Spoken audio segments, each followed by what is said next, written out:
The day I discovered my daughter's file on my desk, I'd missed 9 years of her life. The school tried to expel my daughter. Then her genius IQ revealed the billionaire who abandoned us. The day my daughter was almost expelled for being too smart to be real, I walked into that school with a $20 blazer, a stuffed folder, and no idea a billionaire was about to be dragged out of my past. Thank you for helping Mr. Steele Rich Stories past 2,500 subscribers. Whether you've been with us from the beginning or just discovered our channel, your support means everything. Please share this video right now with anyone who's ever had a misunderstood child or felt judged by a system that fears what it doesn't understand. Have you ever watched adults label a child a problem just because they couldn't control her, or felt the world was punishing your kid for thinking differently? This is about a school system that confuses genius with defiance and treats questioning as disrespect, and how one mother's fight to save her daughter's future exposed a billionaire father who didn't even know he had a child. By the end of this story, you'll see how forgiveness and second chances can reshape everything you thought you knew about family. I sat in Principal Isabel Herrera's office on a plastic chair that squeaked every time I shifted my weight. The walls displayed motivational posters about reaching for the stars and believing in yourself. Ironic, considering we were here because my 9-year-old daughter had done exactly that. Naomi sat beside me, her legs dangling above the floor, hands folded in her lap with that perfect stillness she adopted when adults disappointed her. Her dark hair fell straight past her shoulders, and behind her glasses, those grey-green eyes, her father's eyes, though he'd never know it, watched everything with calculation. Across the conference table, 3 adults arranged themselves like a tribunal. Principal Herrera centered herself behind a manila folder thick as a phone book with Naomi Brooks' disciplinary file written across the tab in aggressive red ink. To her left, Megan Rowan, Naomi's homeroom teacher, twisted her wedding ring and avoided eye contact. To her right, Rakesh Patel, the school counselor, clicked his pen repeatedly while reviewing his notes. "Mrs. Brooks," Principal Herrera began, her voice carrying that practiced calm administrators use before dropping bombs, "thank you for coming on such short notice. We need to discuss some serious concerns about Naomi's behavior." "Miss Brooks," I corrected automatically, "and I'm aware you have concerns. What I'm not aware of is why this required pulling my daughter from class like she'd committed a crime." The principal opened the folder, revealing page after page of incident reports, screenshots, and what looked like programming code printed on school letterhead. "This is a disciplinary hearing, Miss Brooks. The severity of Naomi's actions may warrant immediate expulsion." The word hung in the air like a threat. Expulsion. For a 9-year-old. "Perhaps we should review the specific incidents," Mr. Patel suggested, still clicking that pen. Click, click, click, like a countdown. Principal Herrera pulled out a typed list. Over the past 3 months, Naomi has repeatedly violated school policies. She gained unauthorized access to our scheduling system and altered the bell schedule. "I optimized it," Naomi said, her voice flat and matter-of-fact. "You were losing 3 minutes between every transition due to inefficient routing patterns. I maintained the same instructional hours while reducing hallway congestion by 37%. Mrs. Rowan flinched. She hacked into a secure system. "The password was Madison," Naomi replied. "That's not secure. That's negligent." I placed a warning hand on my daughter's knee, though part of me wanted to high-five her. Principal Herrera continued reading. "She's repeatedly challenged test questions during examinations, disrupting other students. The questions contained factual errors," Naomi said. Question 12 on last week's science test stated that humans have 206 bones. That's only accurate for adults. Children have approximately 270 bones that fuse during development. The question didn't specify age parameters. "She refuses to show her work in mathematics," Mrs. Rowan added, finally finding her voice. She writes computer code instead of proper mathematical steps. Code is more efficient, Naomi responded. Why write 30 steps when an algorithm demonstrates the logic in 5 lines? The adults exchanged those looks, the ones I'd seen 100 times before. The looks that said my daughter scared them. Not because she was violent or cruel, but because she thought in ways they couldn't follow, solved problems they hadn't seen, asked questions they couldn't answer. The most serious issue, Principal Herrera said, pulling out another document, is the state examination. My stomach dropped. Naomi had taken the standardized test 2 weeks ago. Naomi scored perfectly, 100%. No student in this district has ever achieved that score. The principal's tone suggested this was evidence of wrongdoing rather than excellence. The testing board flagged it for review. They found irregularities. What kind of irregularities? I kept my voice steady, though my hands clenched in my lap. She marked 3 questions as having no correct answer provided and wrote extensive explanations in the margins about why the test itself was flawed. The board believes she had access to the test beforehand. They're investigating academic fraud. That's absurd, I said. Naomi's never cheated in her life. She corrects errors on restaurant menus for fun. She sends emails to textbook publishers about typos. She once made me return to a grocery store because they'd given us 12 cents too much change.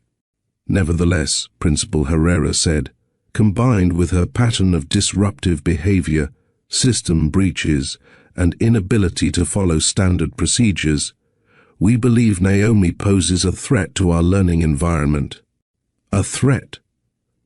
I stood up, the squeaky chair scraping against linoleum. She's 9 years old. Age is irrelevant when considering the safety and integrity of our educational system, the principal replied. You're afraid of her. The words came out sharp, accusatory, true. You're sitting here, 3 adults telling me you want to expel a little girl because she makes you uncomfortable. Because she thinks faster than you, sees problems you miss, fixes things you broke. Mr. Patel stopped clicking his pen. Miss Brooks, no one is afraid. Then test her, I interrupted. Get a real evaluation, not some basic screening from a school psychologist who's overwhelmed with 300 students. Get an actual cognitive specialist. Run real assessments. If you're going to claim my daughter is too different for your school, then prove it. Scientifically. Such evaluations are expensive, Mrs. Rowan said quietly. The district doesn't typically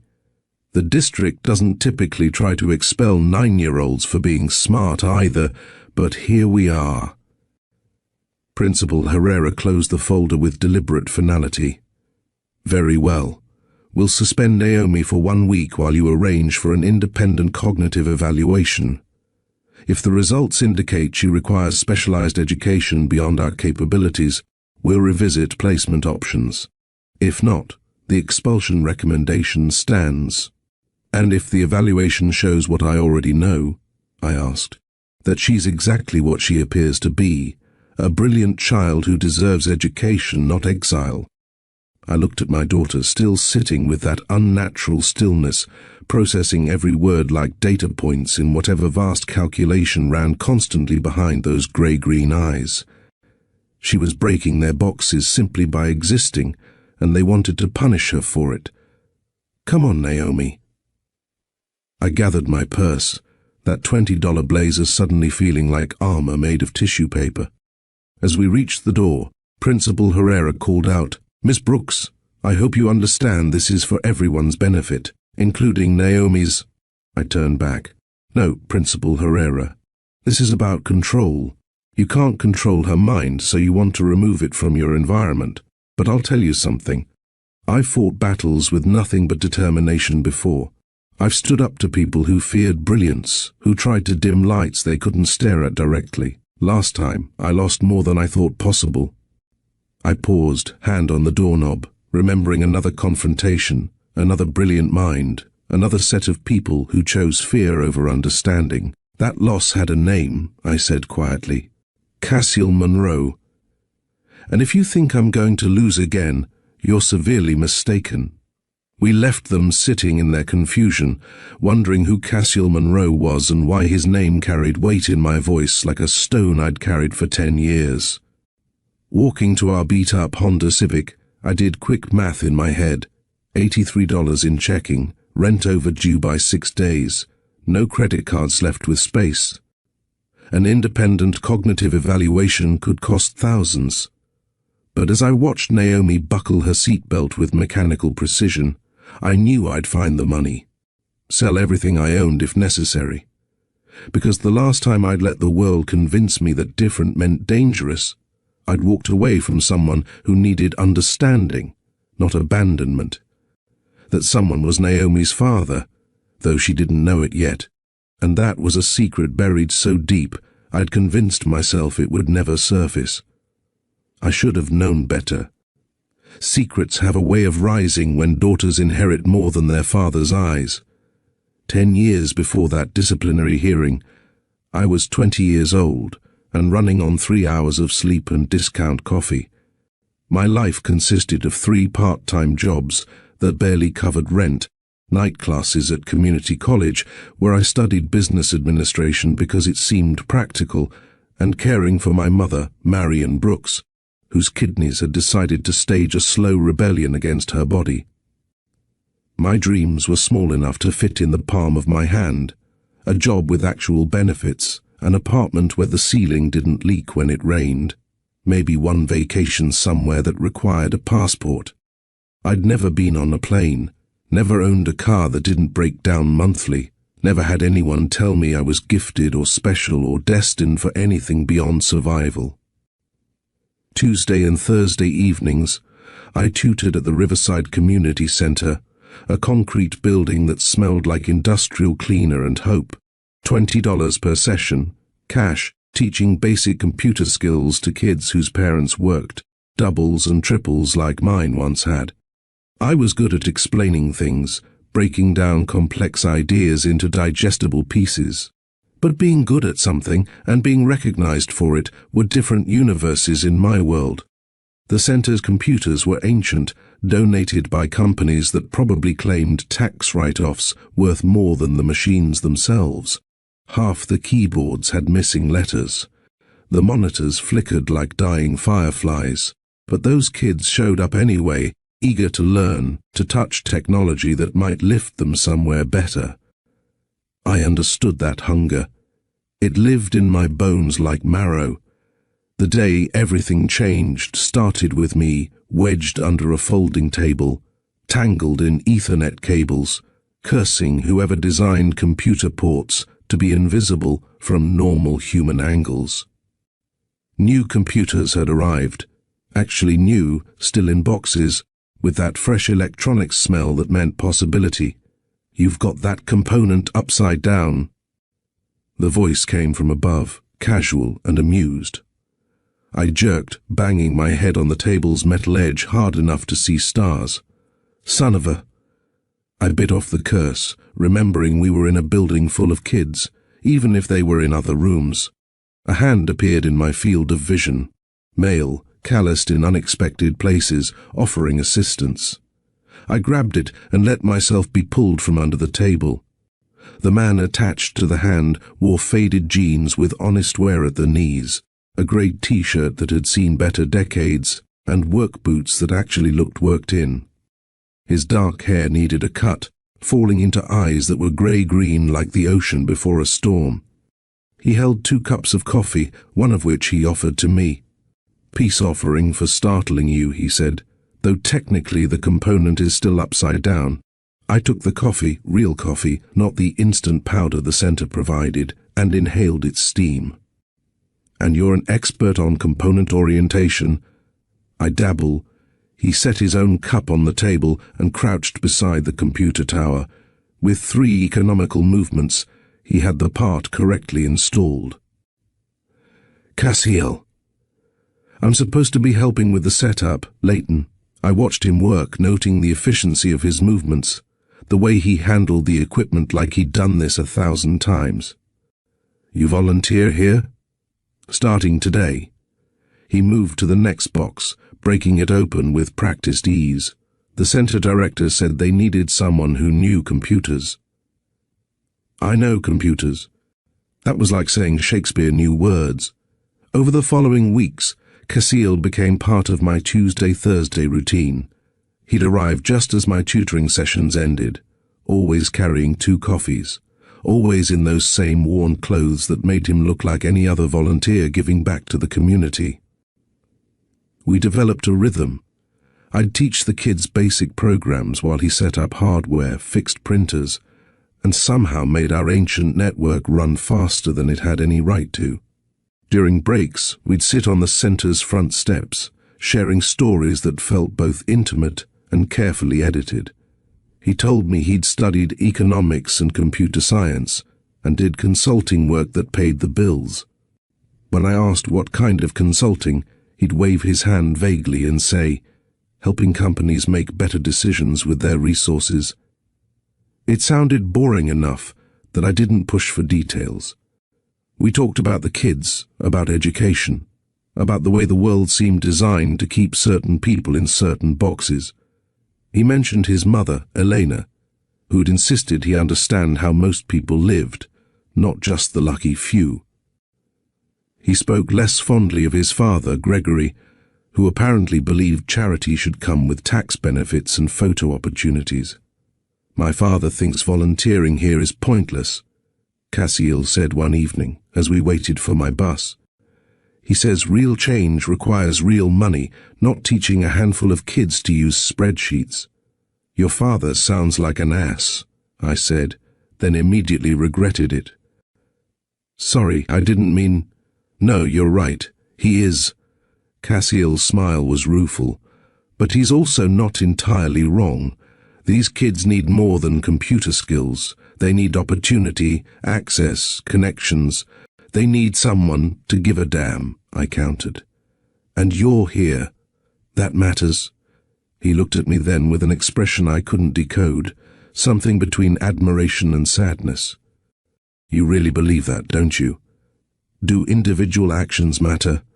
They're all we have. The bus arrived, wheezing and late as always. Grand gestures are for people with grand resources. The rest of us just show up and do what we can. He rode the bus with me that night, and many nights after, even though I suspected he had a car parked somewhere. We'd sit in the back, sharing those coffees he always brought, talking about everything except the obvious question of why someone with his skills was volunteering instead of working for some tech company.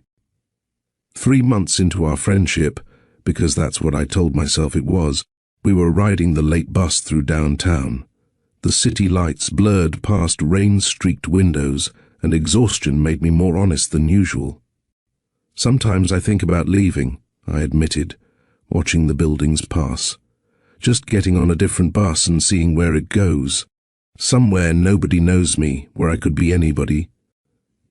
Why don't you? My mother. I shifted in the uncomfortable seat. She needs dialysis 3 times a week. Her insurance barely covers it. If I left, who would make sure she got to appointments? Who would fight with the insurance company when they deny claims?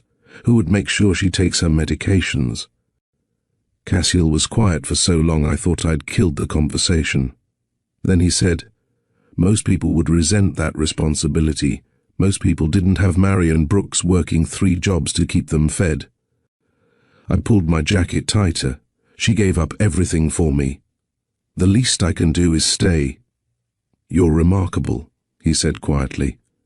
I laughed, short and bitter. Yeah, remarkably stuck. Sometimes I joke that I just need someone to drop 100 grand in my lap, solve all my problems with 1 check. Money doesn't solve problems, he said, and something in his voice made me look at him. It just creates different ones, spoken like someone who's never chosen between electricity and groceries. You're right. He met my eyes. I apologize. That was thoughtless. It's fine. We all have our perspectives. I stood as my stop approached. See you Thursday? Wouldn't miss it. The night everything shifted, We were alone in the center, cleaning up after a coding workshop Cassiel had organized. 20 kids had shown up, twice our usual number, and the energy had been electric. Kids who usually struggled to sit still had coded for 2 straight hours, creating simple games, their faces lit with the glow of creation. "You were amazing with them," I said, stacking chairs. "That kid Thomas actually smiled. I've never seen him smile. They just needed to see that code isn't about rules," Cassiel replied, wiping down tables. "It's about possibility. You can build entire worlds with just logic and imagination." "Is that what you do? Build worlds?" He paused, spray bottle in hand. "I try to. Sometimes I tear them down instead. Sometimes that's necessary before rebuilding. Very philosophical for a consultant. Leighton." The way he said my name made me stop moving. "Can I tell you something? Always. You're the most intelligent person I've met who has no idea how intelligent she is." He set down the spray bottle, moved closer. "You could run circles around half the people I work with. You see solutions where others see problems. You understand people, systems, patterns." "I'm a part-time tutor with community college credits," I said, uncomfortable with the praise. "That's not exactly genius territory. Intelligence isn't about credentials. It's about capability." He was standing close now, close enough that I could smell his detergent, something expensive that he probably didn't realize was expensive. "If someone dropped that 100 grand in your lap tomorrow, you wouldn't buy things. You'd invest in people. You'd expand this center, hire better teachers, and create scholarships. How do you know what I'd do?" "Because I've watched you for 3 months. You take your coffee black, not because you prefer it, but to save the 50 cents they charge for milk. You wear shoes held together with superglue rather than spend money that might be needed for your mother's prescriptions. You give everything to everyone else. That's not intelligence. That's just life. It's love," he said. "And that's the highest intelligence there is." The air between us changed, charged with something I'd been ignoring for weeks. He lifted his hand to my face, thumb brushing my cheekbone, giving me time to step back, to stop this before it started. I didn't step back. The kiss was soft, tentative, asking permission even as it happened. I answered by rising onto my toes, pressing closer, letting myself want something for the first time in years. His arms came around me, and I felt safe in a way that had nothing to do with physical protection and everything to do with being seen, valued, chosen. When we finally separated, both breathing unsteadily, he pressed his forehead to mine. "I should tell you something," he whispered. But Thursday became another Thursday, and another, each one deepening what we'd started with that kiss. Cassiel became my escape from exhaustion, my reason to smile at terrible jobs, my secret happiness in a life that had forgotten to provide joy. His last name sat between us like an undetonated bomb, ticking toward an explosion I didn't see coming. Monroe. Such a simple word, such a devastating truth, because Cassiel Monroe wasn't just a volunteer with a passion for teaching kids to code. He was heir to Monroe Industries, son of billionaire Gregory Monroe, born into wealth that made my 100 grand dreams look like pocket change. It took 3 months for him to tell me the part of his name that turned our love story into a war. 3 months of falling in love with someone who'd forgotten to mention he could buy the entire community center with his monthly trust fund allowance. 3 months before the word Monroe shattered everything I thought I knew about truth, trust, and the price of keeping secrets from someone you claim to love. 6 months after that first kiss, we sat on the rooftop of Cassiel's apartment building, Chinese takeout containers between us. The city sprawled below like a circuit board of lights.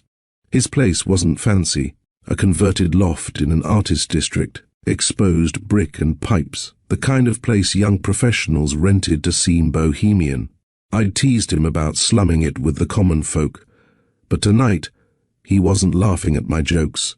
He'd been quiet all evening, pushing lo mein around his container without eating, that storm-colored gaze fixed on horizons I couldn't see.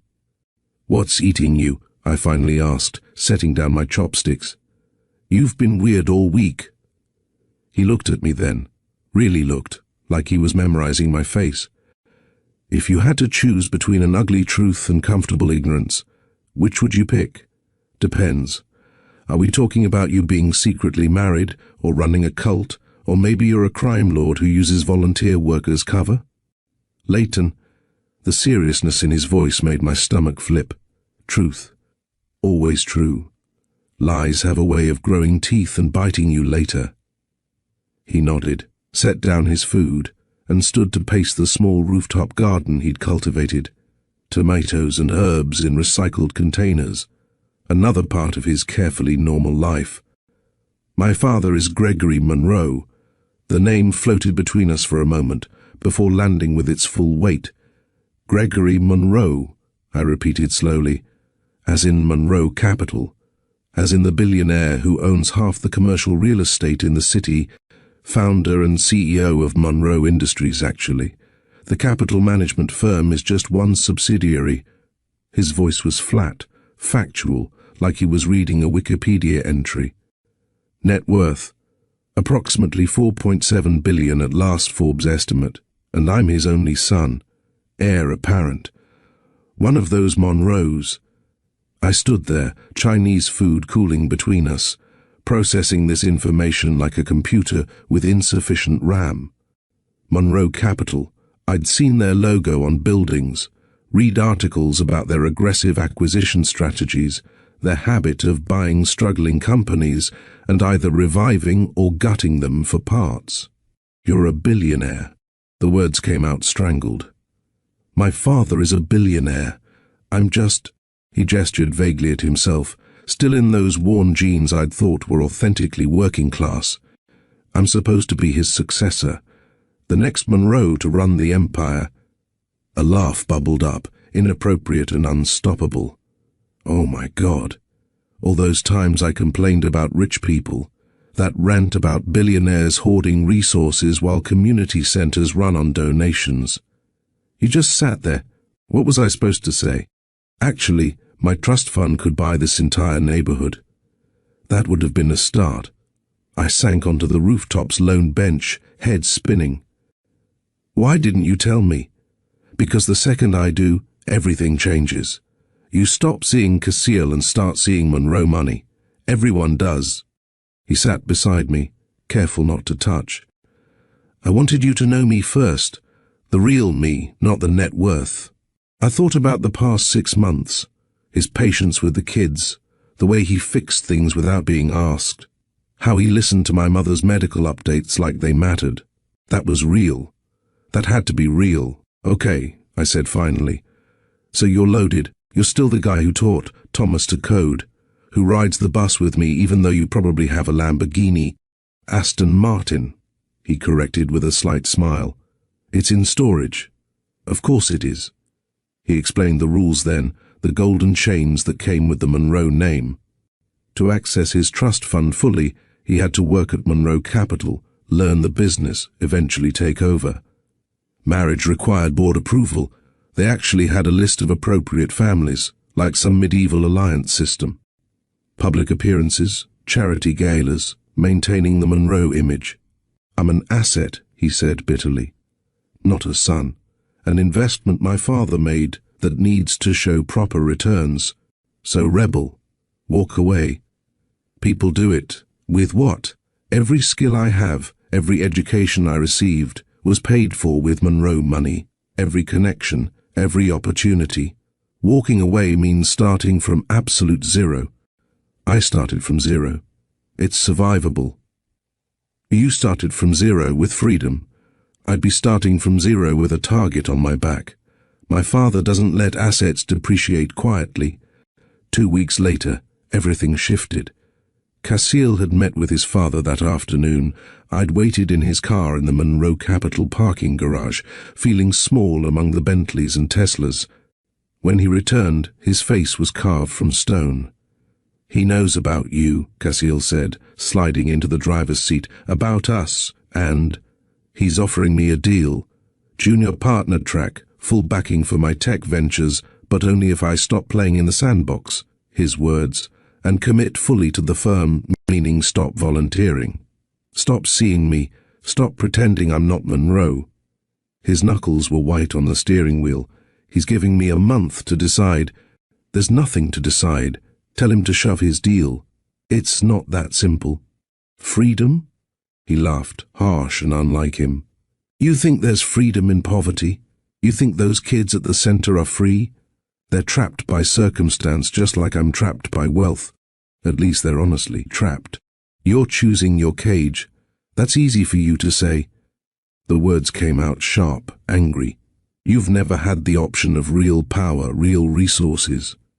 You don't know what you'd choose if someone offered you the ability to actually change things instead of just tutoring 20 kids who'll probably end up exactly where their parents are. The words hit like ice water. I saw it then. The gap between us, wide as an ocean. He could play it normal, volunteer at community centers, ride public buses, but underneath, he'd always have that safety net woven from billions. You're right, I said quietly. I don't know what I'd choose, but I know what you're choosing, and it's not me. 3 days later, he called with news that felt like a countdown starting. There's a deal in London, acquisition that needs oversight, then Singapore for the Asian market expansion. His voice was carefully neutral over the phone. My father wants me to lead it. Prove myself. How long? 6 months minimum, maybe a year, and then I have leverage, experience, my own connections that aren't just his. You're taking the deal. It wasn't a question.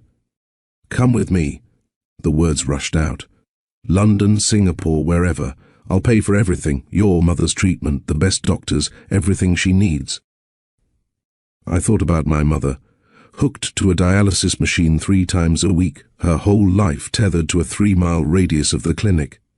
Thought about yanking her from her doctors, her routine, her fragile stability, all to follow a man choosing his father's money over our future. I can't leave her. You know that. Then wait for me. I'll come back different, stronger, able to stand up to him. You'll come back as exactly what he wants you to be, his heir, his copy, his continuation. We met one last time before he left, at the community center where everything had started. The kids were gone, the lights dimmed, just us among the computers we built together.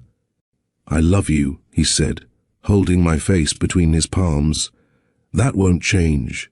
Love isn't enough if you're on the other side of the world becoming someone else. I'll call, email, every day if you want, until you don't, until the meetings run late and the deals get complex and I become that girl from that life you used to have. He kissed me then, desperate and deep, like he could pour promise into my mouth and make me believe, and for that moment I did believe.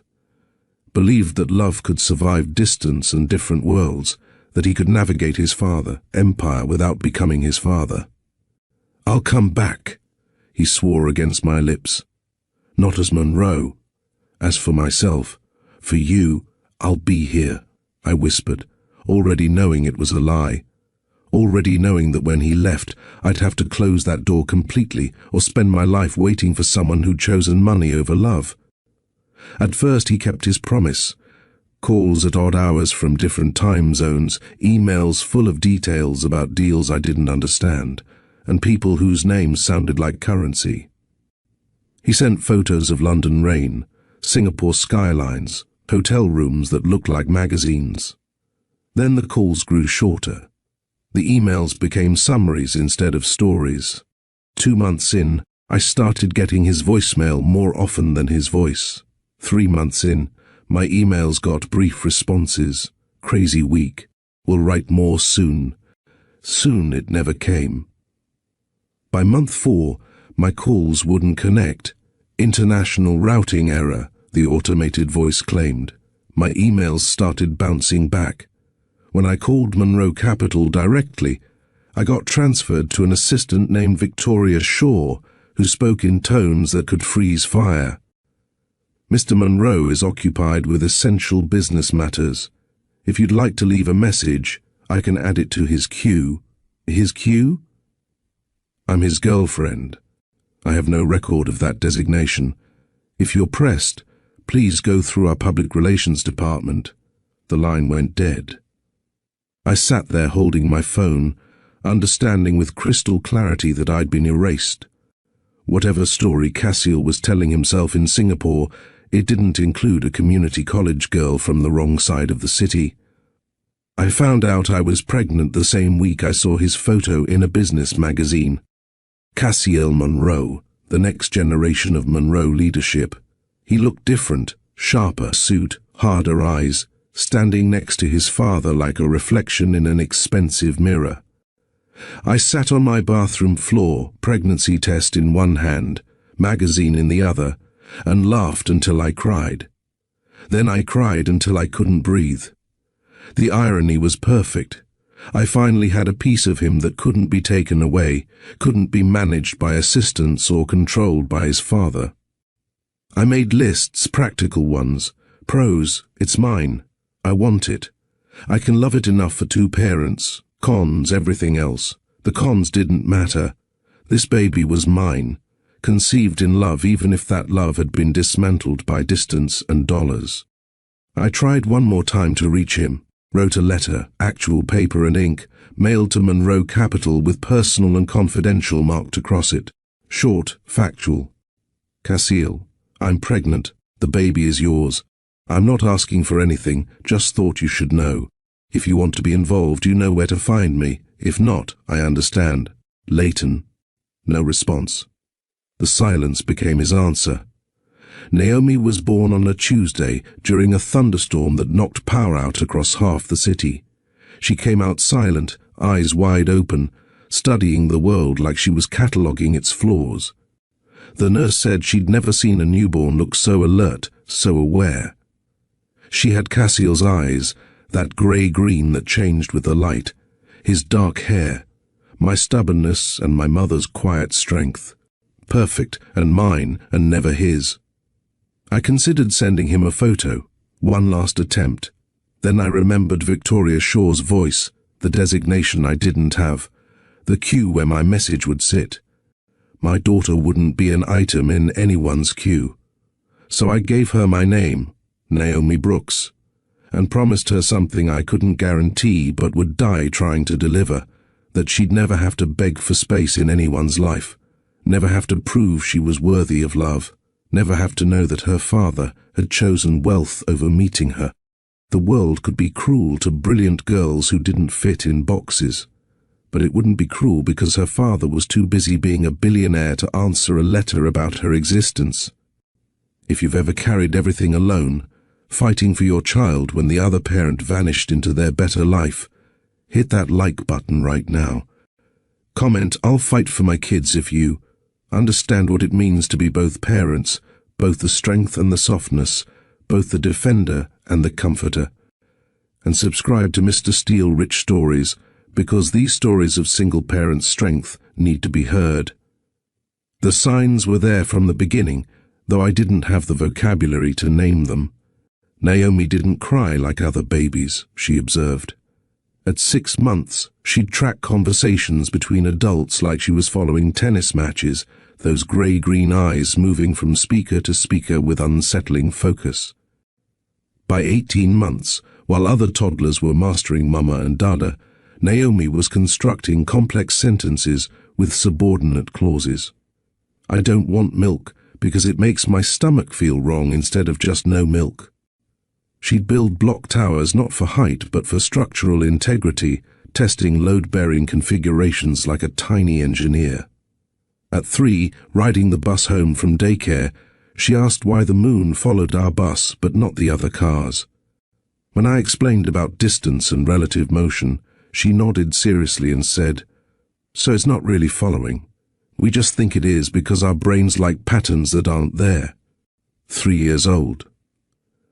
At 4, she corrected Spanish subtitles on a children's movie at the community center. "That's not what he said," she announced, pointing at the screen. "The words don't match." She was right.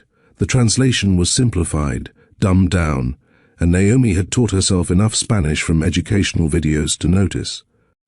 By 5, her first week of kindergarten. She came home frustrated because they'd spent an hour coloring inside predetermined lines.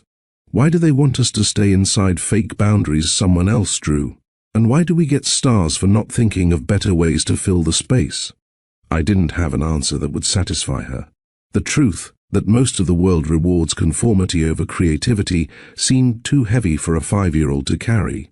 I became a researcher for my own daughter, spending lunch breaks at the library, using their computers to search terms like gifted child characteristics and asynchronous development.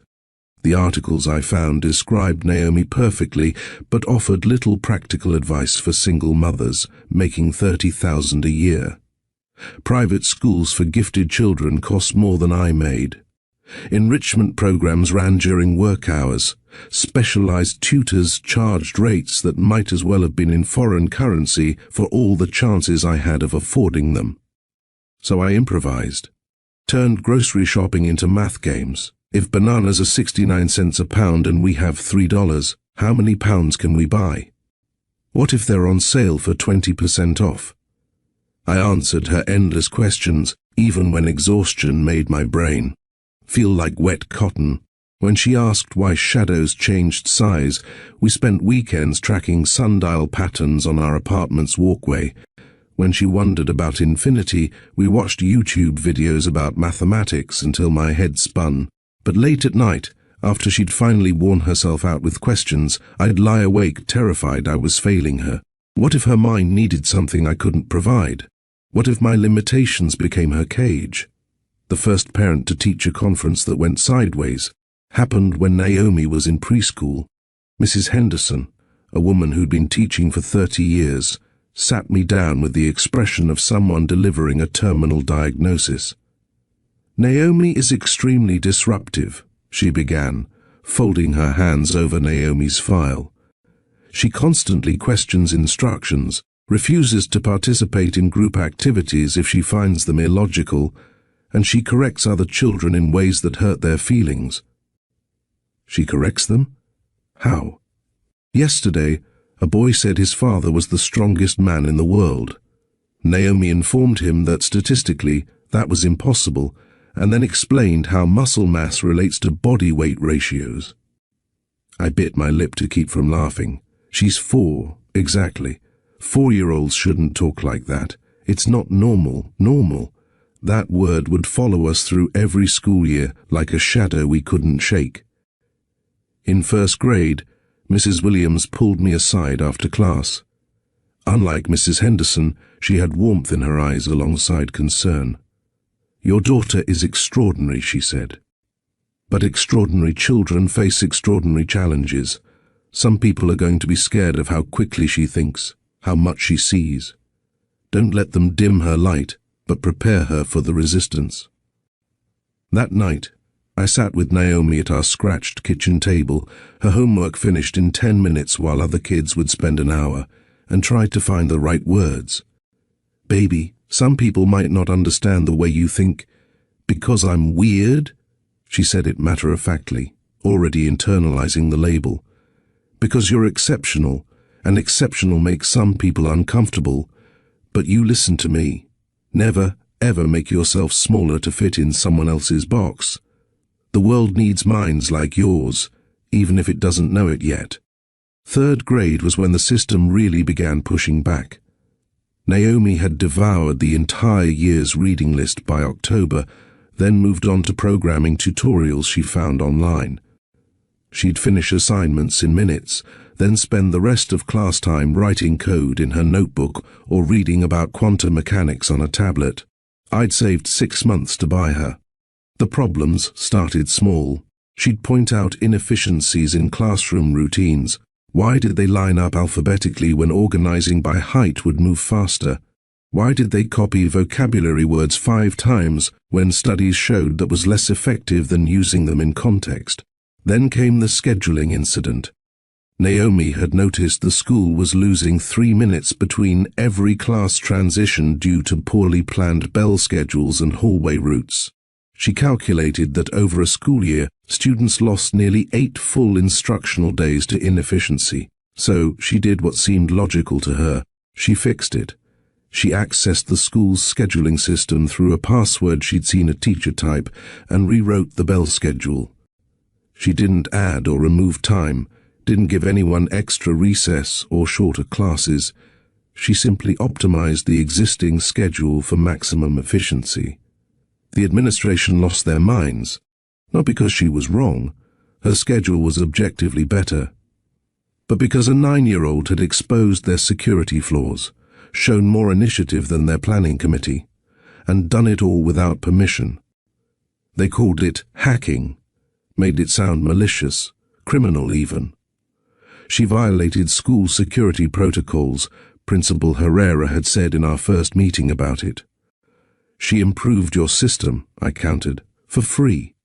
Most consultants would charge thousands for that kind of efficiency analysis, but they didn't want efficiency. They wanted compliance. The state examination was supposed to be straightforward. Naomi had always tested well, her scores consistently in the highest percentiles. But this time, she did something that turned excellence into suspicion. She scored perfectly, not just high, not just exceptional, but perfect. No student in the district's history had achieved that. Worse, from the administration's perspective, she'd annotated her test. In the margins of 3 questions, she'd written explanations of why the questions themselves were flawed. One math problem had an error in its premise. One reading comprehension question had 2, potentially, correct answers depending on interpretation. One science question used outdated information about Pluto's classification. She was right about all of it, but being right and being believed are different things, especially when you're 9 and female and from the poor side of town.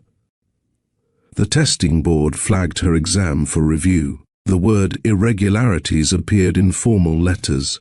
Suddenly, my daughter wasn't gifted. She was suspicious.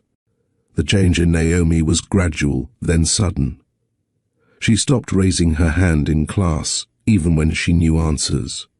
She began accepting errors in worksheets without comment. The child who once questioned everything grew quiet, careful, contained. One evening, I found her crying over her homework, not because it was difficult, but because she deliberately answered a question incorrectly. The right answer wasn't one of the choices, she explained through tears. But if I write what I know is true, they'll say I'm being difficult again. So what did you write? The wrong answer they wanted. My heart broke into pieces sharp enough to cut. My brilliant daughter was learning to hide her light, to pretend she couldn't see what she saw, know what she knew. I'm weird, Mom, she said, and the word came out like a confession of guilt. The other kids think I'm weird. The teachers think I'm weird. Maybe I should just try to be normal. Baby, I pulled her close, feeling her trembling against me. Normal is just average in disguise, and you, my love, were never meant to be average. But even as I said it, I wondered if I was setting her up for a lifetime of fighting systems that preferred average to exceptional. The incidents accumulated like evidence in a case against brilliance. Naomi refused to show her work in math because she solved problems through pattern recognition rather than step-by-step processes. She asked why too often, challenged assumptions too readily, thought too fast and too far ahead for comfort. Each teacher's report was added to her file. Struggles with authority, difficulty following standard procedures, disruptive to classroom management. They painted a picture of a problem child, when what they really meant was a child whose mind worked in ways that made their jobs harder. The final straw was a combination of everything: the perfect test score under investigation, the scheduling system incident, still rankling administration, her consistent challenges to curriculum errors, and a new complaint that she'd been teaching interested classmates to code during recess, which apparently violated some unwritten rule about unsanctioned learning.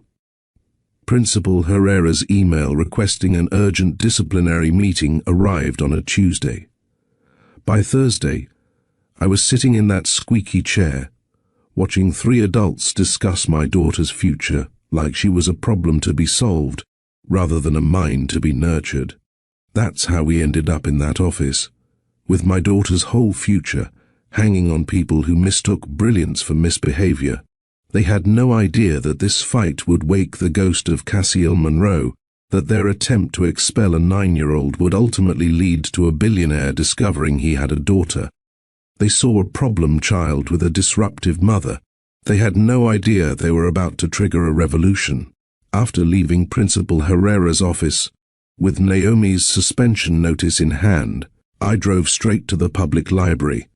While Naomi settled at a computer to work on coding projects, I searched for cognitive specialists who might evaluate her without bankrupting us. The results were disheartening. Most specialists required referrals from pediatricians. Most didn't accept our basic insurance. Most charged between $2,000 and $5,000 for comprehensive evaluations.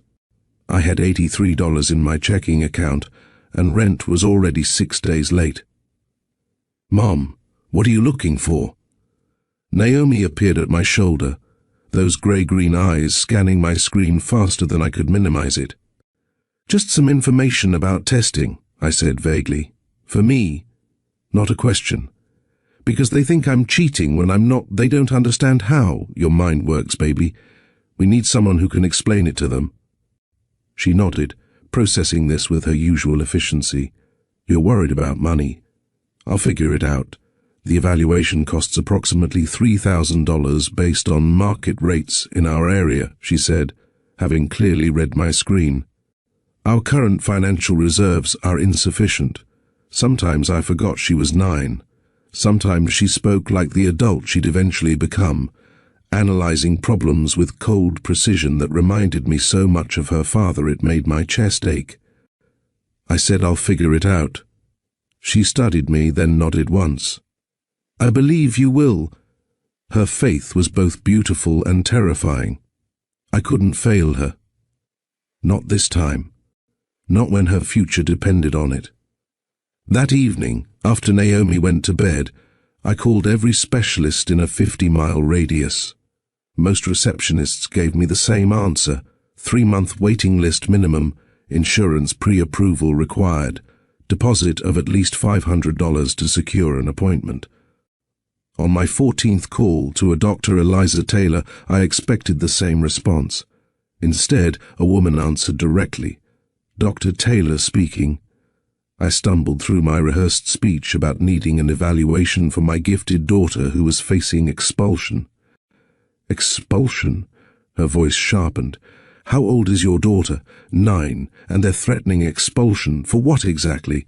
I explained the situation, the perfect test score, the scheduling system, the constant corrections of errors. Instead of dismissing me, Dr. Taylor made a sound of recognition. "Your daughter sounds like she has an exceptional cognitive profile. I've worked with similar children." She paused. "Normally I have a waiting list, but this situation sounds urgent. I could see her next week." My relief crashed against the reality of my bank account. "That's incredibly kind, but I need to be honest. I can't afford your standard rates right now." Another pause. "Are you familiar with the Monroe Foundation?" The name hit me like a physical blow. "Monroe? As in Monroe Capital?" "The foundation is separate from the corporation. They fund educational initiatives, including a program that provides cognitive evaluations for exceptional children from lower-income backgrounds." My throat closed. Of all the specialists in the city, I had called one connected to the Monroe name. The universe had a cruel sense of humor. I'm not sure that would work for us." "Why not?" "Based on what you've described, your daughter would qualify. The foundation covers all costs, because the money came from Cassiel's father, because accepting it felt like opening a door I'd nailed shut years ago, because some part of me still burned with anger at the name Monroe. But Naomi needed this evaluation. My pride wasn't worth her future. How do we apply? The Monroe Foundation offices occupied the 15th floor of a glass tower downtown. The receptionist directed me to a small conference room where a woman in her 60s waited with a folder of paperwork.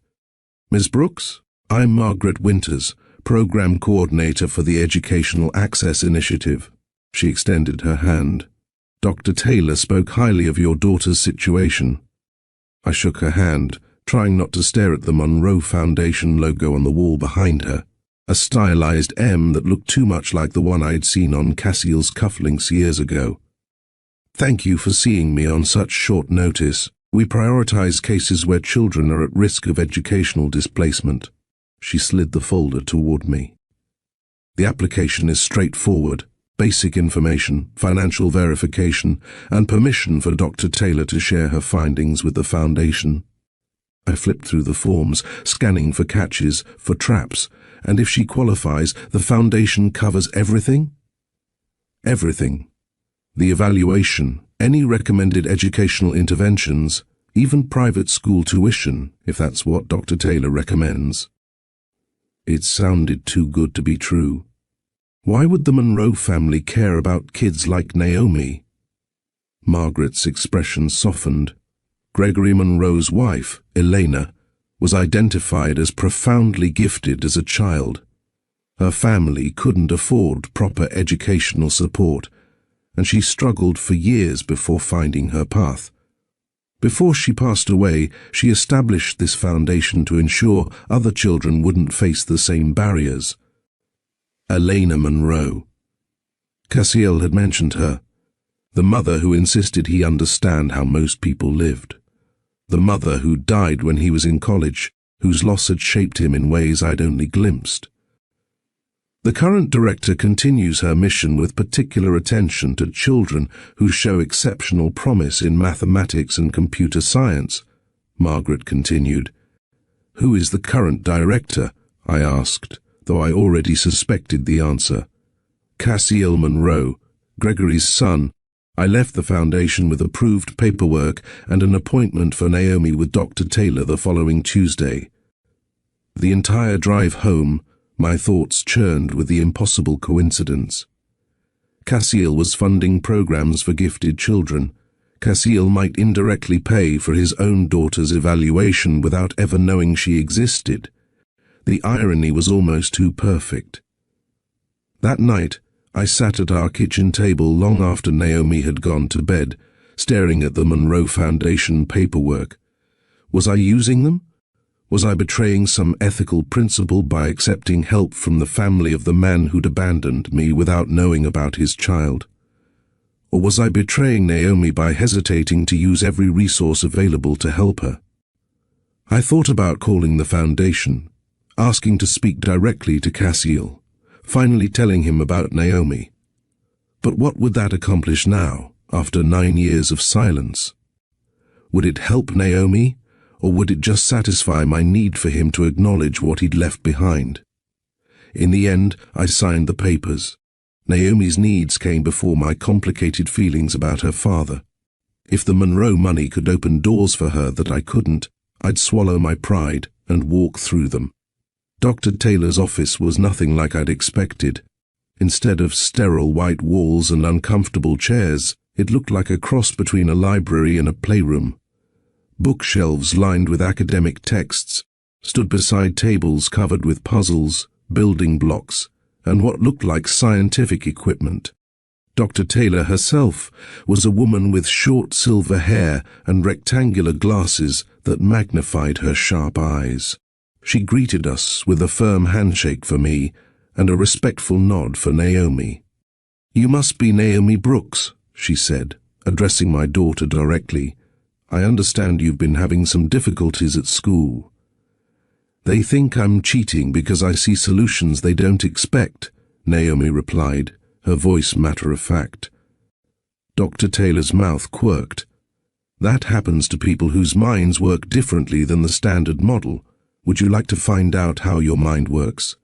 For the first time in weeks, I saw genuine interest in Naomi's eyes. "Yes, good. I'm going to ask you to do some activities today. They might seem like games or puzzles, but they're designed to show me how you think. There are no wrong answers, just different approaches. Are you comfortable with that?" Naomi nodded. "Excellent. Miss Brooks, you're welcome to wait in the reception area. This first session will take about 2 hours. I hesitated, reluctant to leave Naomi with a stranger, even one who seemed to understand her. "Mom," Naomi said quietly, "I'll be fine." The confidence in her voice decided me. "I'll be right outside if you need me." Over the next week, Dr. Taylor conducted a series of assessments. Some were standard IQ tests. Others involved complex problem-solving, pattern recognition, and creative thinking. She recorded Naomi working through mathematical proofs, observed her coding solutions to logic problems, and engaged her in philosophical discussions that would challenge most adults. After each session, Naomi emerged energized rather than drained. "Dr. Taylor doesn't think I'm weird," she told me after the third day. "She says my brain is like a different operating system." On the final day, Dr. Taylor asked to speak with me alone while Naomi worked on a special project in another room. "Ms. Brooks," she began, "I've completed Naomi's evaluation and I need to prepare you for the results." My stomach tightened. "Is something wrong?" "Quite the opposite. Your daughter has one of the most remarkable minds I've encountered in 30 years of practice. Her IQ is off the charts, literally beyond the ceiling of standard tests. But more importantly, she has a unique cognitive architecture that allows her to see patterns and connections most people miss entirely." Pride and fear tangled in my chest.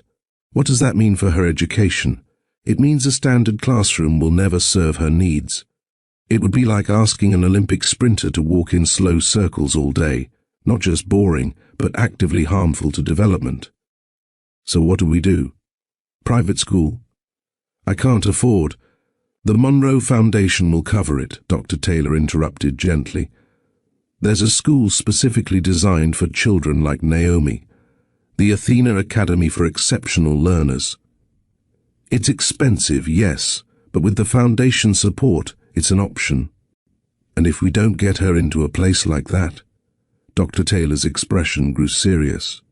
Children with minds like Naomi's who don't receive appropriate education often develop significant emotional and behavioral issues. Depression, anxiety, acting out. Some deliberately underperform to fit in. Others become so frustrated they disconnect entirely. I thought of Naomi's recent quietness, her deliberate wrong answers, her dimming spark. It was already happening. I'll recommend immediate placement at Athena Academy with additional mentorship in computer science and mathematics. The foundation will approve it based on my assessment. All because of Elena Monroe's legacy, I murmured. Dr. Taylor gave me an odd look, and her son's commitment to continuing it. Cassiel Monroe has expanded the program significantly in recent years. He reviews many of the cases personally. My blood froze. Personally, for the most exceptional candidates, yes. Your daughter's case will certainly cross his desk. I left Dr. Taylor's office with Naomi's preliminary results and a growing sense of dread. If Cassiel reviewed the exceptional cases personally, he would see Naomi's file. He would see her name, Brooks, not Monroe. He would see her age, 9 years old. He would see her photo, those grey-green eyes that mirrored his own. Would he make the connection? Would he recognize the timing, do the math, realize what I'd kept from him? Or would Naomi's file be just another piece of paperwork, another gifted child to support through his mother's foundation, never knowing she was his own daughter? As we drove home, Naomi watched the city pass by, her mind clearly processing everything she'd learned during the evaluation. "Dr. Taylor says I'm not broken," she said suddenly. "She says my brain is just configured differently." "She's right, baby. You're perfect exactly as you are."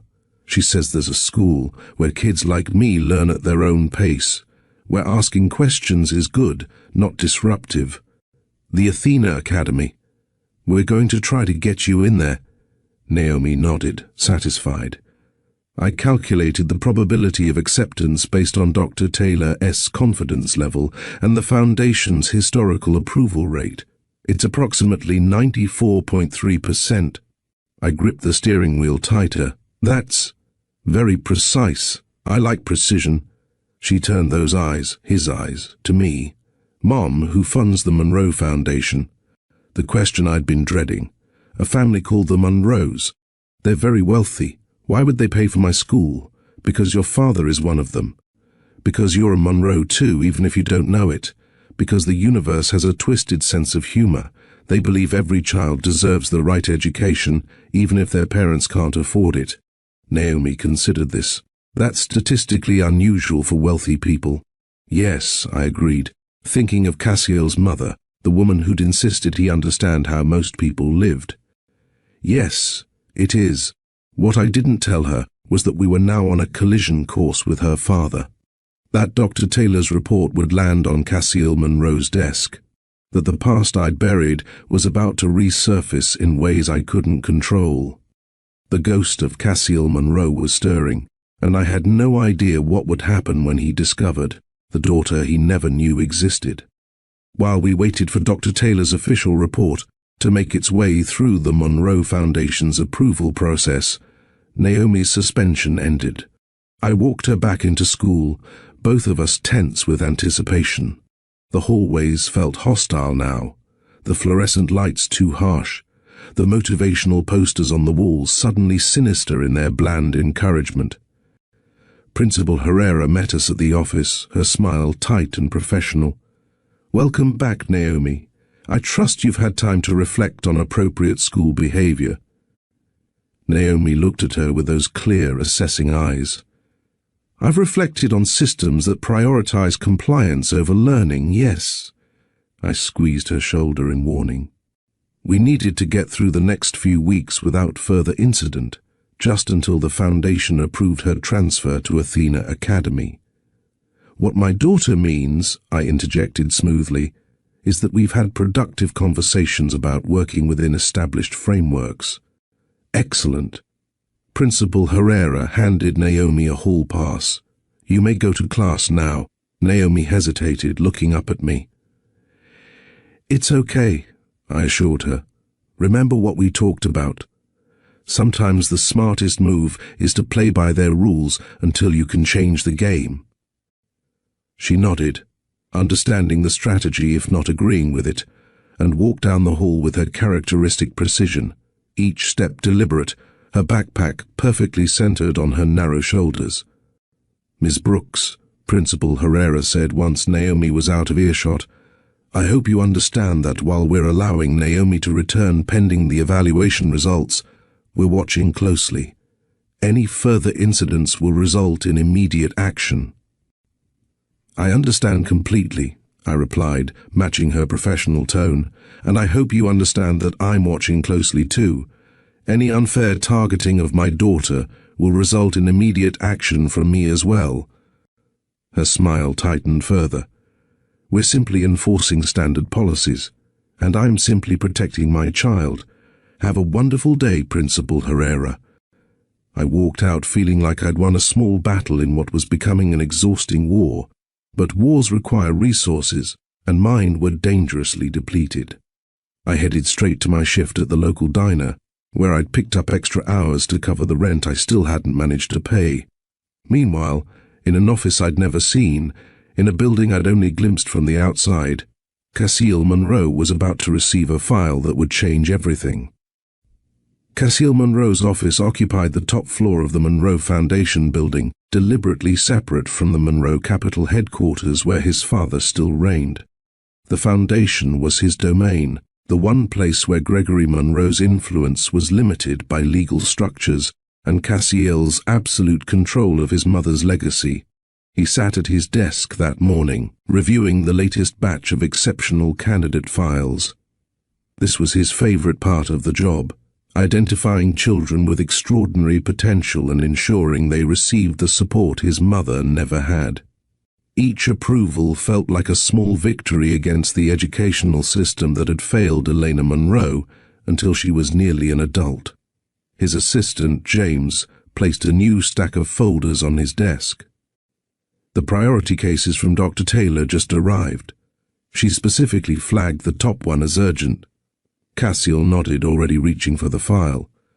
Dr. Taylor rarely used the urgent designation. Her recommendations were always thoughtful, her assessments precise. If she considered a case urgent, it truly was. He opened the folder and saw the name, Naomi Brooks. A standard case at first glance. 9-year-old female, single mother, financial hardship, exceptional test scores. Then he began reading Dr. Taylor's assessment, and his coffee grew cold beside him, forgotten. Subject demonstrates cognitive abilities beyond any standard measurement scale, pattern recognition skills that border on prescient, mathematical reasoning at university level, coding capabilities that suggest intuitive understanding of computational logic. The report continued for pages, each observation more extraordinary than the last. Dr. Taylor had included samples of Naomi's work, complex algorithms written in a child's careful handwriting, mathematical proofs that showed leaps of intuition that bypassed traditional steps. Cassiel recognized the thought patterns. They mirrored his own. He turned to the biographical information. Mother, Leighton Brooks. Father, not listed. Something tugged at his memory. Leighton Brooks. The name was familiar, though he couldn't immediately place it. He flipped to the attached photo and froze. A girl with dark hair and grey-green eyes stared back at him. Eyes that looked startlingly like his own. Eyes that held the same analytical intensity he saw in the mirror every morning. 9 years old. He did the math quickly. 10 years ago he'd been in Singapore. Before that, London. Before that there had been a community centre, a woman under a table fixing computers, coffee on cold evenings, a kiss that had changed everything. Leighton Brooks. His hands shook as he turned back to the mother's information, current address, employment history, the note that she'd been initially reluctant to accept foundation assistance. He reached for his phone, then stopped. What would he say? Hello, is this the woman I abandoned a decade ago? Did I father your child? Instead, he called Dr. Taylor. The Brooks case, he said without preamble when she answered. Tell me more about the mother. Leighton. She's remarkable herself, working multiple jobs, clearly intelligent though without formal higher education, completely dedicated to her daughter. Why? Did she mention anything about Naomi's father? A pause. No, that seemed to be a sensitive subject. Is it relevant to the funding decision? No. The funding is approved. Immediate placement at Athena, full scholarship, additional resources as needed. He hesitated. And Dr. Taylor? Don't inform them yet. I'll handle this case personally. He hung up before she could question him further, then sat staring at the photo of Naomi Brooks. His daughter. It had to be. The timing, the eyes, the exceptional mind, too many coincidences to ignore. A daughter he never knew existed. A child who had inherited his cognitive architecture, his way of seeing the world. A brilliant mind being stifled in a system that feared what it didn't. Understand exactly the situation his mother had faced, exactly what the foundation was created to prevent. And Leighton. What must she think of him? That he'd received her messages and chosen to ignore them. That he'd known about his child and stayed away. He had to find her. I had to explain. Had to make this right, if that was even possible after so many years. He pulled up the Foundation's database, found the employment information in Leighton's file. Current workplace, Doris Miller's diner. Evening shifts, Tuesday through Saturday. Today was Tuesday. I was halfway through my shift at the diner, refilling coffee cups and taking orders with the mechanical efficiency that comes from years of practice. My mind was elsewhere, on Naomi, on the school, on the rent I still hadn't paid, on the foundation that might save my daughter's future through the most ironic twist of fate imaginable. Leighton, Doris's voice pulled me from my thoughts. She stood by the register, looking oddly concerned. Someone's asking for you. By name? Reporter? I asked, immediately wary. The school situation had attracted some local attention, and I'd already turned down 2 requests for interviews. I turned, following her gaze, and the world stopped spinning. Cassiel Monroe sat in my section, 10 years older than when I'd last seen him. His dark hair was shorter now, styled with precision rather than neglect. The boyish softness had hardened into defined angles.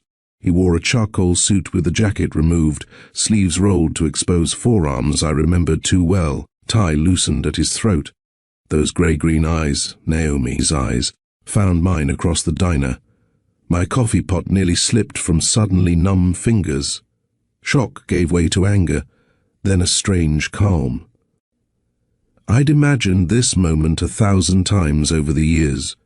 Now that it was happening, I felt oddly prepared, like an actor who'd rehearsed her lines until they became reflex. "How did you find me?" I asked, not bothering with hello. "Your daughter's file came across my desk." His voice was deeper than I remembered, or maybe memory had softened its edges. Naomi Brooks, age 9, exceptional cognitive profile. Mother, Leighton Brooks. I crossed my arms. "So you thought you'd just drop by, after 10 years of silence?" "I'm working. I'll pay for your shift." The offer came automatically reflexive, and I saw him wince as soon as the words left his mouth. "Still think money solves everything?" I shook my head. "Some things haven't changed. That's not." He stopped, recalibrated. "I'm sorry. That was thoughtless. I just need 30 minutes of your time, Leighton. Please catch me off guard." The Cassiel I'd known rarely asked for anything.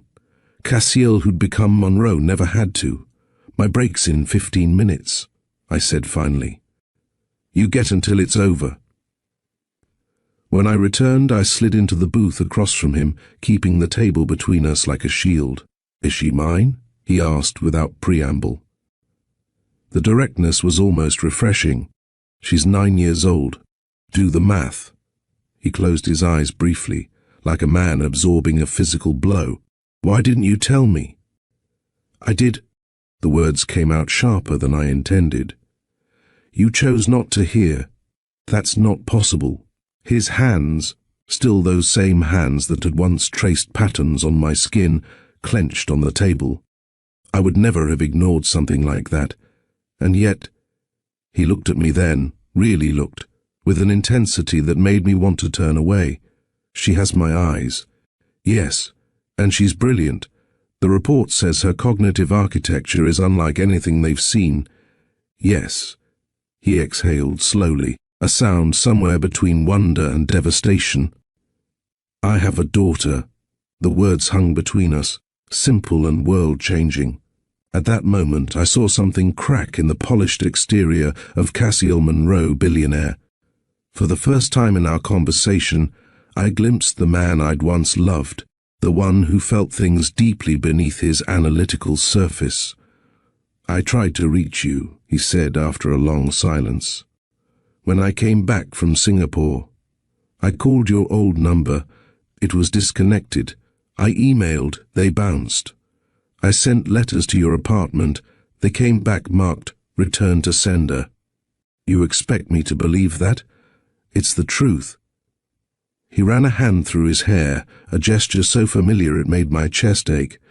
My father's team had been aggressively filtering my contacts, protecting the Monroe interests, they called it. Victoria Shaw was instructed to screen everything, eliminate distractions and potential risks. "So blame your assistant. Convenient? No." His response was immediate, firm. "I'm not blaming anyone but myself. I let them control my access. I didn't fight hard enough to maintain connections to my old life. When I couldn't reach you, I told myself you'd moved on. It was easier than admitting I'd failed. Failed at what, exactly? At being the person I promised you I'd be. At not becoming my father." The words hit closer to home than I wanted to admit. I remembered that last promise, whispered against my lips at the community center. "I'll come back, not as a Monroe. As for myself, For you. I called your office, I said, the words burning my throat. I got some Ice Queen assistant who treated me like I was selling magazine subscriptions. I sent a letter to Monroe Capital, addressed to you personally, telling you I was pregnant with your child. I never heard back. His face paled. I never got that letter. Your silence was my answer, Cassiel. I raised our daughter believing her father chose money and power over knowing she existed. I would never. You did. I cut him off. Whether you meant to or not, you did. I worked 3 jobs while pregnant. I gave birth alone. I stayed up nights with a colicky baby while finishing my degree. I taught her to walk, to read, to question everything. I did it all without you because you weren't there. He didn't try to defend himself further. Instead, he nodded, accepting the weight of my words. You're right. I wasn't there, and nothing I say now changes that. His voice was steady, though his eyes betrayed deeper emotion. I was a coward. I let myself be absorbed into the Monroe machine because it was easier than fighting it. I didn't try hard enough to keep my promises to you. He leaned forward. But I swear to you, Leighton, I would never have knowingly abandoned my child. Never. The moment I saw that file, the moment I realized who Naomi might be, I dropped everything. I'm here now because I want to be present in her life, if you'll allow it. When I read her profile, he continued, it was like seeing myself at that age. The way she approaches problems, the annotations on her test, her coding logic, it's exactly how my mind works. I built the Foundation's educational institute specifically for children like her. Like I was. He pulled out his phone, showed me a photo of a modern building with the Elena Monroe Institute for Exceptional Minds across its entrance. My mother struggled her whole life because no one understood how her brain worked. I created this place for children who think differently, who see patterns others miss, who need space to develop without constraints. His voice softened. I built it for children exactly like the daughter I didn't know I had. Let me be clear about something, I said, setting down my coffee cup with deliberate care. Naomi is not a PR opportunity. She's not going to be paraded in front of cameras as the billionaire's secret daughter. She's not going to be used to humanize the Monroe brand. That's not what I'm not finished. I met his gaze steadily. You don't get to buy your way into her life with fancy schools and trust funds. You don't get to swoop in for graduation and birthdays while missing the everyday stuff.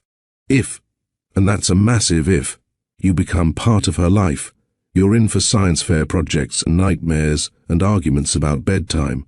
You're in for the mundane, not just the milestones. I want all of it, he said without hesitation. The science fairs, the nightmares, the arguments. I've spent 10 years performing as Cassiel Monroe, heir and executive. I'm tired of it. I want something real. He outlined what he could provide for Naomi, a customized education program at the Institute, support for her unique cognitive needs, advocacy when systems failed to understand her. All of it independent from his father's control. I can set up a satellite program here, he said, restructure my work to be physically present. The foundation is mine, not my father's. I have autonomy there. He hesitated, then added, and if possible, I'd like another chance with you too. That's not on the table right now. I understand. He nodded, accepting the boundary. Naomi comes first. Naomi will decide, I said finally. If she wants to meet you, we'll arrange it. If she doesn't, you'll respect that. This is her life we're talking about, not yours or mine. Of course. Relief washed over his features. Whatever she wants, however she wants to proceed, I'll follow her lead. I stood, my break over, the weight of the past hour settling on my shoulders. I'll talk to her tonight. I'll call you with her decision. He handed me a business card, simple white stock with just his name and number, not the embossed Monroe Capital logo I'd expected. Thank you, he said simply, for raising her. For being strong enough for both of us. I took the card, our fingers brushing briefly. I didn't do it for you. I know. That's why I'm thanking you. I walked out of that diner with the billionaire's card in my pocket and the father of my child waiting on my answer. But the only approval that mattered was Naomi's. She'd spent 9 years without a father. She would decide if she wanted one now. That night, I sat with Naomi at our kitchen table, her homework already finished, a mug of hot chocolate cooling between her hands. I'd practiced this conversation a dozen different ways in my head, but now that the moment had arrived, all my careful scripts evaporated. Dr. Taylor's evaluation was exceptional, I began. She's recommending a specialized school called the Elena Monroe Institute. Naomi nodded, those grey-green eyes watching me with unnerving focus. I looked it up. It's a private academy for students with advanced cognitive profiles. The acceptance rate is less than 2%, but they have a scholarship program through the Monroe Foundation. Of course, she'd researched it already.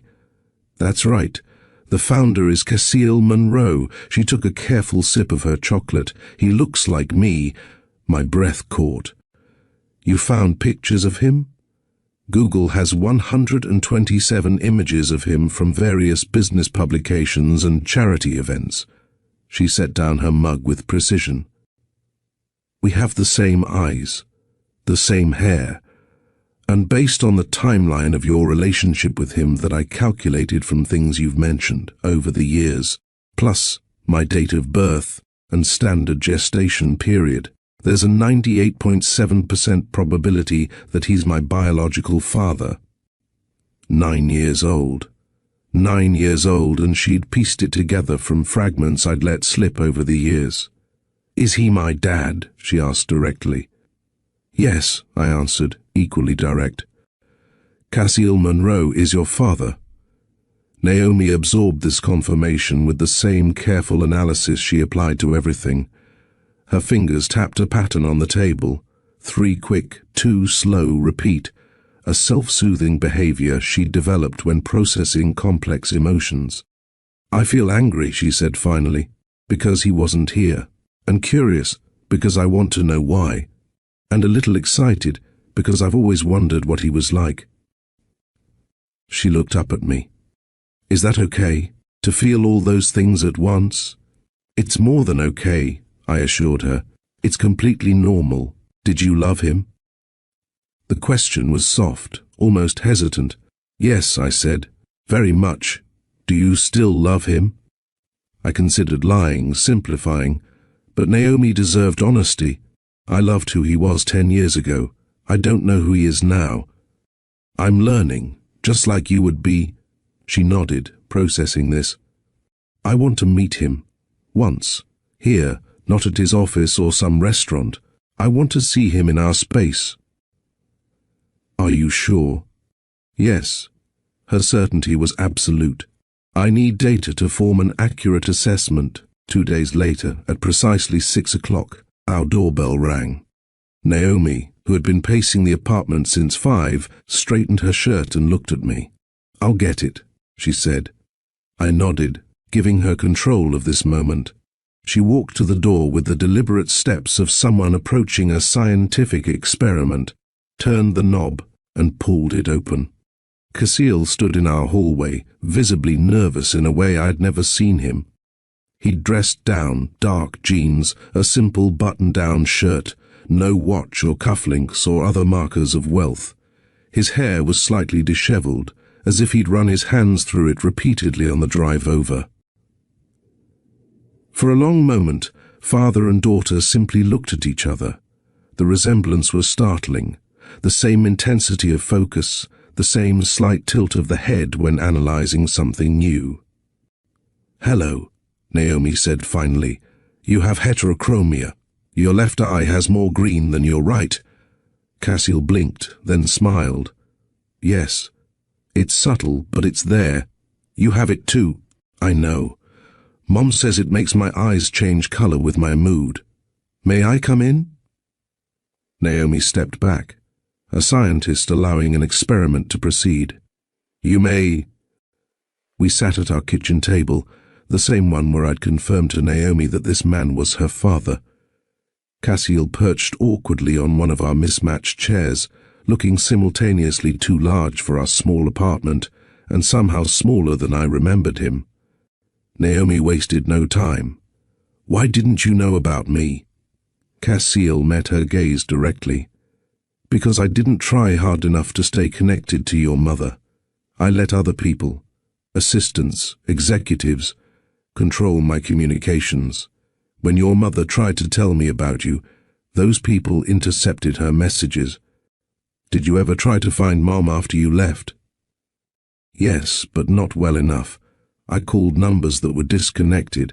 I sent emails that bounced. I should have tried harder, found different ways, but I didn't." "That's not a very good excuse." "It's not an excuse at all," he replied. "It's a reason, but reasons aren't excuses. I failed. I should have done better." Naomi considered this distinction. "Did you think about us? About Mom?" "Every day for years," he said quietly, "then less often because it hurts. Then I built a life where I was too busy to think about what I'd lost. That was a mistake too." "I'm angry at you," Naomi stated, her voice matter-of-fact. "I've had questions about genetics and hereditary traits that Mom couldn't answer. I've wondered if I got my mathematical abilities from you. I've had to explain to other kids why I don't have a dad." Cassiel nodded, accepting each statement without defense. "I'm also curious about you," she continued. "I want to know if your brain works like mine, if you see patterns everywhere too, if you also can't sleep when a problem isn't solved." "I do," he confirmed. "All of those things. And I think it's kind of cool but also gross that you're famous. The other kids at school would freak out if they knew, but I don't want them to know because then they'd treat me differently." "That makes perfect sense," Cassiel said. "Being known for something you didn't do, like being someone's daughter, feels false. You want to be known for who you are, not who I am." Naomi's eyes widened slightly, surprised at being understood so completely. "Yes, exactly that." After the initial interrogation, Naomi disappeared into her room and returned with a stack of notebooks. She placed them on the table in front of Cassiel. "These are my projects," she said. "Mom doesn't understand all of them." Cassiel opened the top notebook and found pages filled with code, mathematical formulas, and system diagrams that would challenge most college students. His expression shifted from polite interest to genuine excitement. "This is a neural network design," he said, pointing to one page. "You're trying to create a pattern recognition algorithm." "It's for music," Naomi explained, leaning closer. "I want it to identify emotional patterns in compositions and then generate new pieces with similar emotional resonance. You'd need to account for cultural variations in musical interpretation," Cassiel noted, already engaged. "Western and Eastern musical traditions encode emotions differently." "I know. That's why I'm creating a multi-layered classification system based on both structural elements and cultural contexts." They bent over the notebook together, two minds operating at the same frequency, speaking a language I recognized but couldn't fully participate in. For the first time, Naomi was talking to someone who didn't need concepts simplified or explained. The relief on her face was palpable. As they worked through her notebooks, Naomi casually dropped small, devastating truths. "In kindergarten, we had to draw our families," she said, flipping to a new page of code. "The other kids drew moms and dads and dogs and stuff. I just drew me and Mom. The teacher asked where my dad was, and I said he was a scientist working on the moon. I figured that was better than saying I didn't have one." Cassiel's hand froze over the page. I watched pain flash across his face, quickly controlled.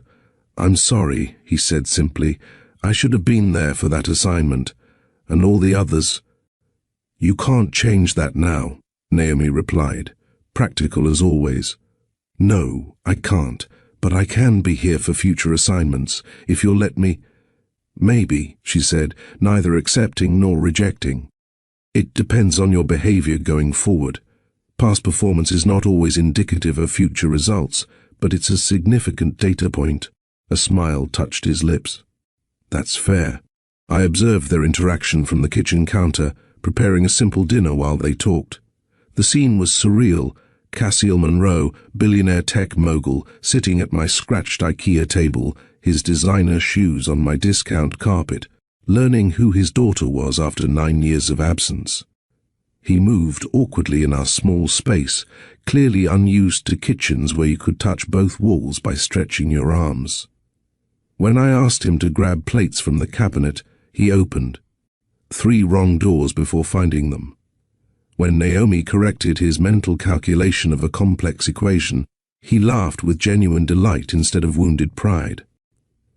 Small moments revealed the man beneath Monroe, the way he listened completely when Naomi spoke, the careful respect with which he handled her notebooks, how he never once checked his phone despite surely having more important matters waiting. I found myself cataloguing similarities between them. Not just the obvious physical traits, but gestures, thought patterns, the way they both tilted their heads when considering a problem. Nature had written her signature across them both, undeniable and profound. When it was time for him to leave, Naomi walked him to the door. I hung back, giving them space for whatever needed to be said. "Will you come back?" she asked, direct as always. "If you want me to," he replied. She considered this. "I think I do, but I have conditions. Name them. Don't make promises you can't keep. Don't hurt Mom again. Don't expect me to call you Dad until I'm ready." She listed these requirements with the precision of a contract lawyer.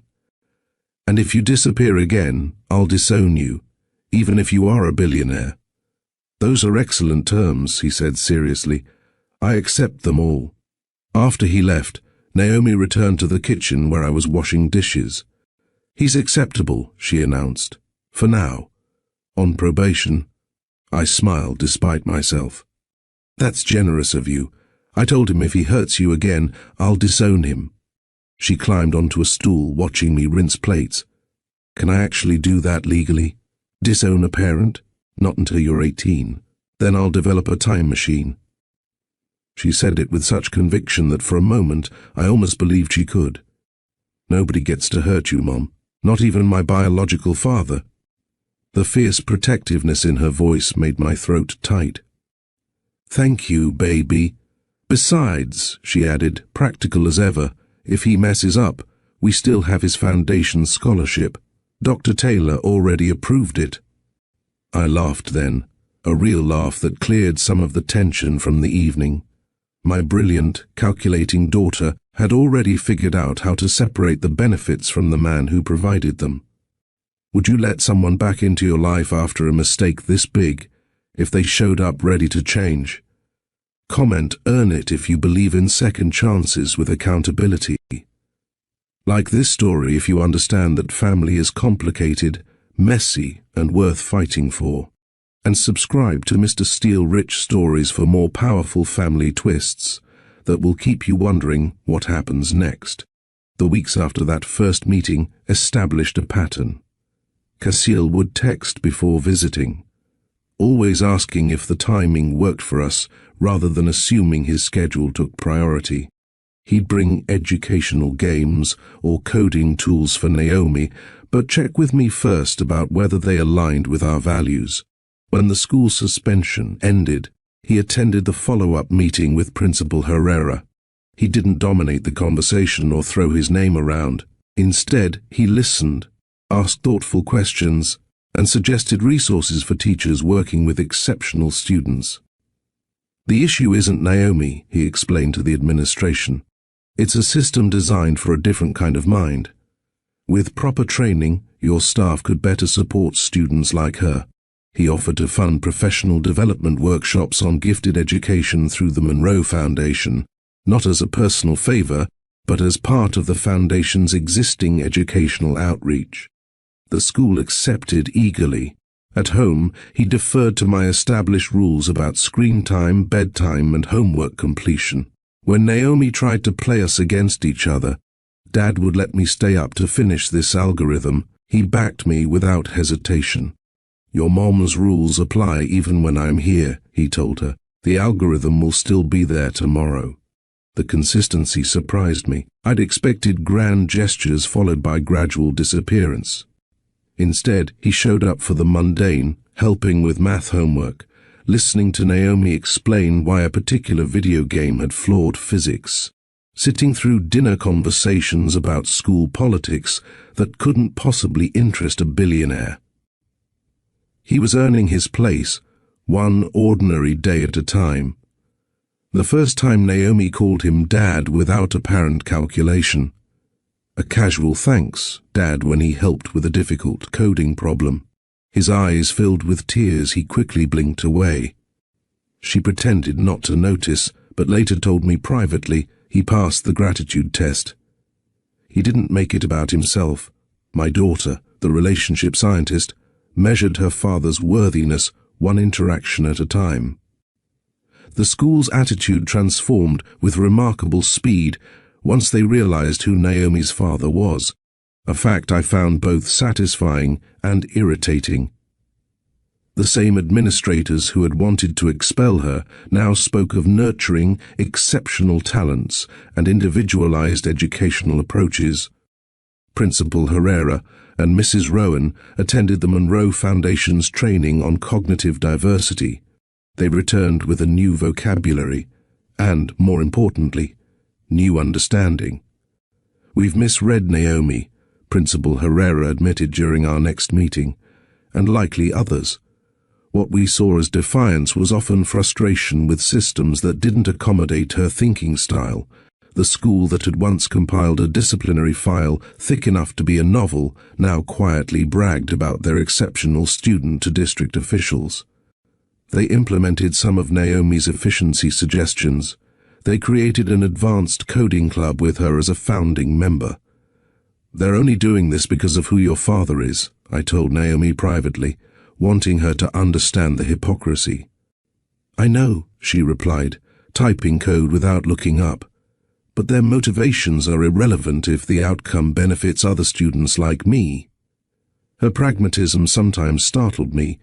While I nursed righteous anger at how quickly money and status had solved problems that my advocacy couldn't, Naomi focused on results rather than principle. I made sure the school's transformation went beyond surface changes. I attended board meetings, asked pointed questions about policies for other gifted students, and insisted on accountability metrics for the new programs. If they were going to use Naomi as evidence of their progressive approach to education, they would have to actually progress. A rhythm developed. Cecile drove Naomi to her new advanced math program on Tuesdays and Thursdays. I handled Monday coding club and Wednesday music lessons. We both attended her weekend robotics competitions, sitting side by side in uncomfortable folding chairs, cheering appropriately when her team's creation performed as designed. After events, we'd have family dinners, sometimes at modest restaurants where Cecile looked comically out of place despite his casual clothes, sometimes at our apartment where he insisted on cooking and revealed a surprising talent for simple pasta dishes. I allowed him to pay for Naomi's academic needs, a high-performance laptop, online courses in advanced programming, materials for increasingly complex projects, but I drew a firm line at personal expenses. When he offered to cover our rent to make things easier, I refused. He accepted this boundary, though I sometimes caught him looking around our small apartment with a mixture of concern and admiration. Concern for the limitations, admiration for what we'd built within them.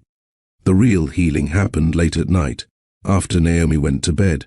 We'd sit at the kitchen table with tea or wine, talking in low voices about the years we'd missed. He told me about his father, Gregory Monroe, and the slow poisoning of their relationship. About startups he'd tried to launch that his father had systematically undermined. About his public failure when a much-hyped Monroe capital venture collapsed under his leadership, and the broken engagement to Elise Harrington, daughter of another financial dynasty, who'd been deemed appropriate by the board. I was trying to prove I could be a Monroe on my terms. he explained. Instead, I became exactly what my father wanted, a man who measured success in acquisitions and assets. I shared my own stories, nights walking the floor with a colicky baby Naomi, the terror of her first high fever, the humiliation of having my electricity shut off when a paycheck arrived late, but also my quiet triumphs, finishing my degree with a sleeping toddler on my lap, teaching Naomi to read before she was 4, building a life that was modest but stable through sheer determination.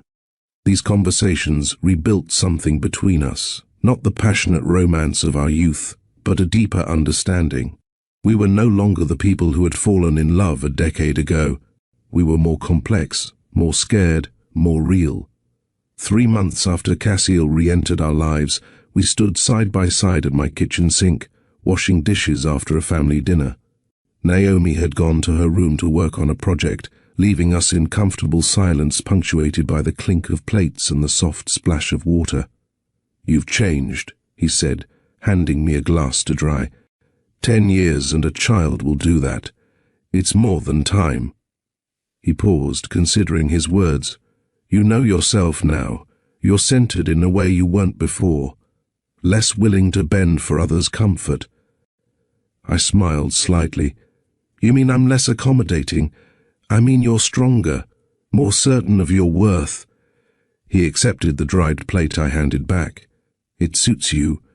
You've changed too," I observed. "You're less flinchy, like you're waiting for someone to tell you you're doing it wrong. You used to have this tension, this readiness to defend yourself. It's gone now." He considered this. "I spent years trying to prove myself to my father, to the board, the financial world, exhausting. Now I'm just trying to prove myself to a 9-year-old girl who sees through pretense instantly. Harder audience, but be more honest." Our hands brushed in the soapy water. Neither of us pulled away. The moment stretched, filled with possibility rather than pressure. When he leaned toward me, it wasn't sudden or desperate. It was a question. I answered by meeting him halfway. The kiss was gentle, respectful, an acknowledgement of history without being trapped by it. It felt like an opening, not a conclusion. "I still love you," he said later, as we sat on the couch with a respectable distance between us. I never stopped, even when I tried to convince myself I had. "Love isn't enough," I replied. "It never was. I know that now." He looked at his hands, those capable hands that had built empires and now helped a 9-year-old with science projects. Love without responsibility is just sentiment. Love without presence is just memory. And now I'm trying to show that I understand the difference. That's why I'm here on Tuesday afternoons when Naomi's frustrated with math problems. That's why I sit through parent-teacher conferences and help with dishes and respect your boundaries. Not because I expect forgiveness, but because this is what love actually means. Showing up, day after boring day, and being present for all of it, not just the highlights. Naomi observed our evolving relationship with scientific detachment mixed with 9-year-old bluntness. "You should create a shared calendar," she announced one morning. "It's inefficient to text about scheduling every time. You're basically co-founders of a startup called My Life, so you need proper project management tools." She enjoyed having 2 adults arguing over who got to attend her science fair presentation, but I caught her watching Cassiel carefully when he thought no one was looking, measuring his consistency, testing his commitment with small challenges. "Dad, can you help with my presentation on Thursday?" she asked, the word "dad" still sounding new on her tongue. "I have a board meeting," he began, then stopped himself. "What time is your presentation?" 2 o'clock. "I'll move the meeting. No hesitation, no qualification." She nodded, satisfied with this response. Another test passed. 6 months after that disciplinary hearing that threatened to expel my 9-year-old, our lives had transformed in ways I couldn't have imagined. Naomi thrived at the Monroe Institute's satellite program, surrounded by peers who thought like her and teachers trained to nurture exceptional minds. The school that had once feared her now used her as an example of their progressive approach to education. And I had learned lessons I never expected. Never accept a system's label of your child when that label comes from fear rather than understanding. Naomi wasn't disruptive or defiant. She was brilliant in an environment unprepared for her kind of mind. What looks like bad behavior in a child can often be unrecognized brilliance trapped in the wrong environment. Naomi's hacking was problem-solving. Her cheating was excellence beyond their metrics. Money and privilege open doors. That's the reality of our world. But character is what keeps you inside when those doors try to close. Cassiel's resources created opportunities, but his consistent presence and respect for boundaries were what truly mattered. Second chances aren't gifts bestowed in a single moment of forgiveness. They're earned through daily actions, through showing up when it's inconvenient, through respecting boundaries even when they frustrate you, through proving with behavior what words alone cannot convey. What began as a near expulsion had become the doorway to a better school, a repaired father-daughter relationship, and a second chance at love that I never thought possible. Tonight, Naomi sits at our kitchen table working on a complex project for the Institute's upcoming showcase. Her fingers fly across the keyboard, pausing occasionally to sketch diagrams or scribble equations. Cassiel and I stand behind her, reviewing her work, debating technical details, united in our pride and support. The algorithm needs refinement, Cassiel suggests gently. The algorithm is fine, I counter. The interface needs work. Naomi ignores us both, following her own vision as she always has. I watch them together, father and daughter, so alike in their intensity and focus, and realize I'm no longer afraid of what comes next. Whatever the future holds, we'll face it as a family built not from obligation or tradition, but from choice, forgiveness, and the daily work of showing up for each other. Some might call it a fairy tale, the billionaire father returning, the gifted child finding her place, the second chance at love. But those people didn't see the hard conversations, the boundaries tested and respected, the consistent effort required to rebuild what was broken. This isn't a fairy tale. It's better. It's real. What would you do in Leighton's shoes? Would you let the billionaire back in or shut him out forever?